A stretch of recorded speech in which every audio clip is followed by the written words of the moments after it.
I had a great conversation with Laura. She works in the parish office, and we were talking about the Rogan. One of them, is it the recent or one of the most recent Rogan episodes? He interviews a guy that had the Neuralink. Oh yeah, I started to watch it. I didn't see the whole thing. I started watching it, and then I didn't find it that engaging of a conversation. Myself, yeah. So I tuned it off. But she and I were talking about it, and it just got me thinking about, like, where do we draw lines when it comes to what we can do with medical technology? Yeah. This is coming out of left field. You're not even talking about it's funny because I watched it, so I've been thinking about it. And that comes. It's just fresh in my mind. So AI is the next thing too. AI is the next. It's all thing. Connected. But whenever I hear that, like, I love tech, and I love the advances in technology. Like, the stuff that you can do is just amazing, and it's just going to get exponentially faster. Yeah. And so, but where do we draw the line? Because that development is happening faster than the conversations of ethics. What should we do? What can't we do? What can't we do? What shouldn't we do? Right? Because those are 4 different levels of gradation. Yeah. And it's just fascinating to me. Like, would you get the Neuralink? Like, let's say it was safe.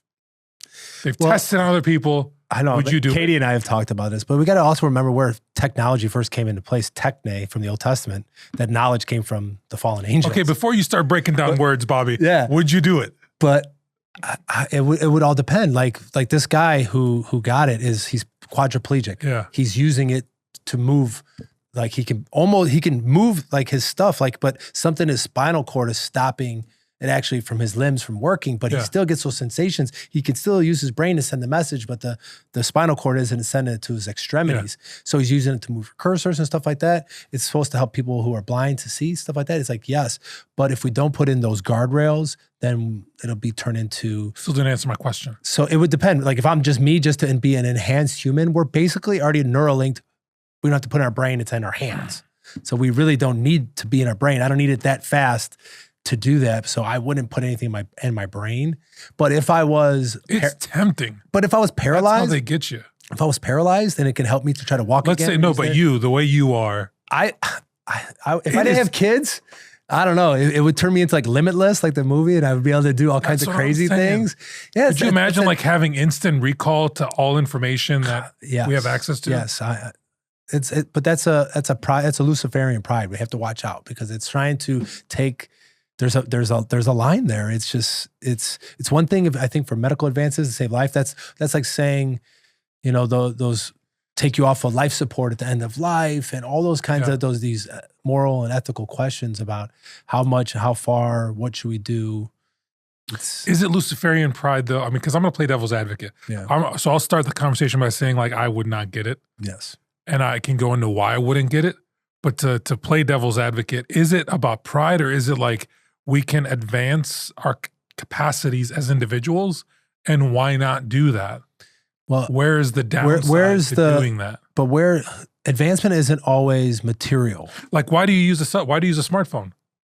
Oh, because I love it. Yeah, you love it. Yeah, I do. And what does it do? It gives you the ability to do. But everything has a trade. Everything has a trade-off. So the more time I spend on my cell phone, the less time I spend with my family. The more time I use it to acquire wealth and those things. All the more reason for you to get the link, the chip in your head. Yeah, but then it would be all the time. I'd be on my phone 24/7. You're not on your phone though. Now it's just you're processing at a higher level. But how much is my actual thought? How much is actually coming from me if it's not being, literally I'm being like a spirit from without, it's not God that's driving me. It's an algorithm. It's somebody else who's controlling the buttons. It's not the Holy Spirit that's guiding me at this point. It's technology. It's in my brain. So is it though, or is it you? Like, okay, so the technology's coming. The way you function, let's say on a very basic level, if we're going to just give a working scenario, I have been able to input all these data points throughout my life, through experience, through learning, and they're in there somewhere. And me, whenever I try to form or create, right, when I'm creative, I'm trying to form a thought, articulate an idea, I'm tapping into that database.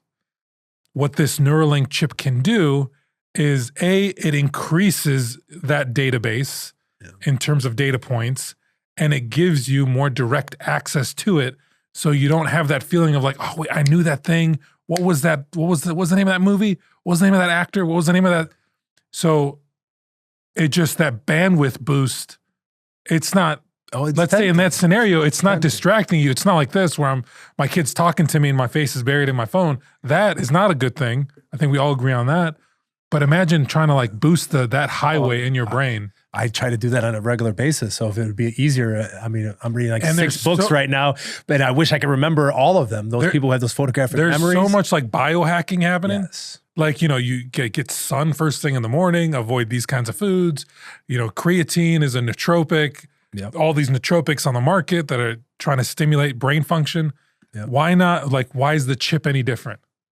Well, it's just who made the chip, like who's helping feed that information. Can you really trust it? That's why I wouldn't do it. Yeah, I just couldn't trust it because it's easily, just like the algorithms that we see on the phones, right? Yeah.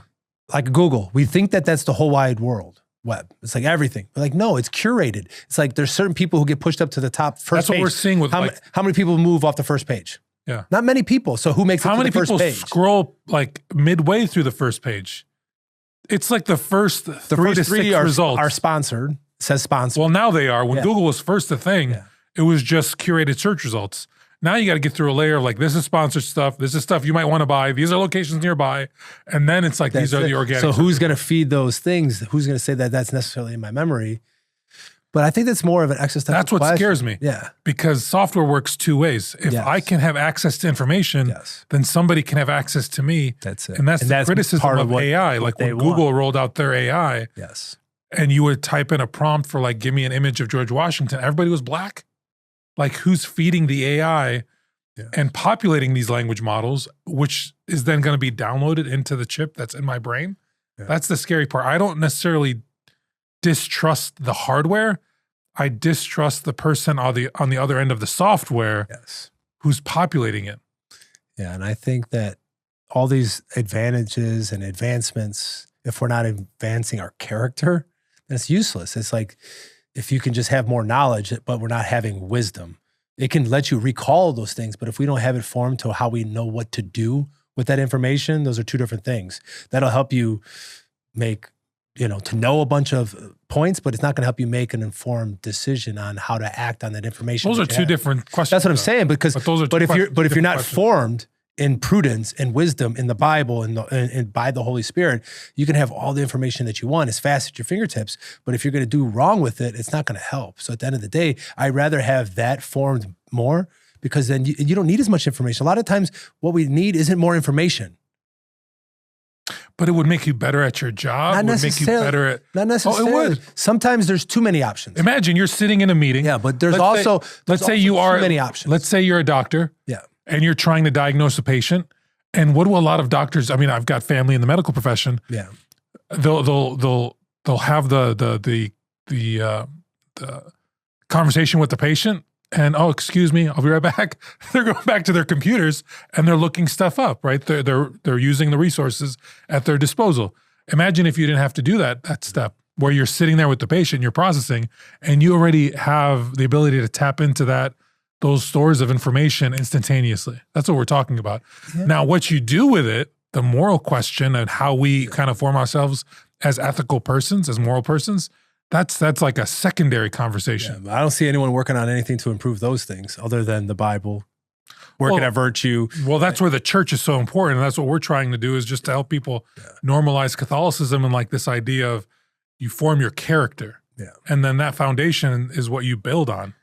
My question is, I'm just so intrigued by this. Oh yeah. No, like it's Mike tempting. Dale, I want to ask, it's tempting. Ask the tech guys, would you guys get Neuralinked? No. Dude. Dale was quick on it, and then I don't know.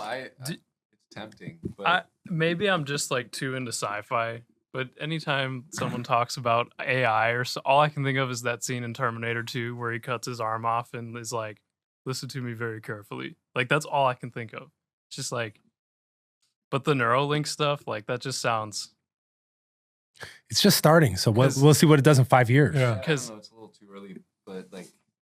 I don't know. It's intriguing, and like you guys stated, a lot of that would be crazy cool. There's like instant recall, be able to do stuff without even. But yeah, it is a little sketchy. I mean, They could. What if they flipped a switch and everybody's just That's like, the robot? thing. Exactly. Like whoever's controlling So, whatever. Like That's the weird thing that I can't. I don't think I'd be able to push past that. So I think I'd say no. or I think of like the sleeper cells where like you say a Manchurian Candidate or something. yeah, like you say like a phrase and they like activate. It's just like I don't trust it. I don't trust humans with it. But there needs to be more human trial, I think, to really. This first guy, which I've seen, he's playing video games